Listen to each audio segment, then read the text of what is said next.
Hello, I'm Mark Helfrich, the editor of After the Sunset. Now, this movie could hardly be considered a heavy visual effects film. However, there were approximately 150 visual effects in it, some very subtle and hopefully none noticeable.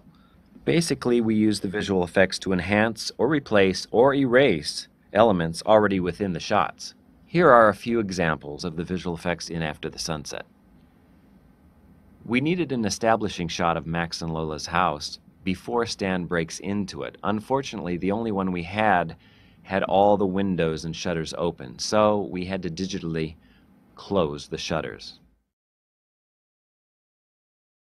This shot of Max and Lola talking on the beach was shot on a very overcast day. We needed a blue sky, so we replaced the sky, and since we were doing a visual effect anyway, we decided to clean up the seaweed on the beach. Here's a shot where Lola's looking at the diamond.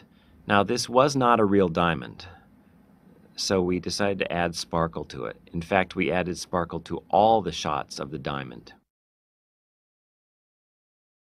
A mechanical shark was used for the boat scene, and as you can see, there was an umbilical cord coming out of the shark that enabled the effects people to wiggle the shark. So we had to remove the umbilical cord. I needed an establishing shot of the Seven Seas Navigator, and there wasn't one. So we made one by erasing the tightrope walker from the cleaner's getaway scene. A lot of the underwater sequence was shot in a tank where there were no fish. We felt we needed some fish to give it that sense of reality, so we added some digital fish. In this shot, we added a manta ray. This shot of Lola doing yoga was actually shot in Culver City, California, not in the Bahamas. It's a green screen shot, as you can see, so we added a background. This is the background plate of the sea and the sky. Also, in the lower left of the frame there, you can see a candle.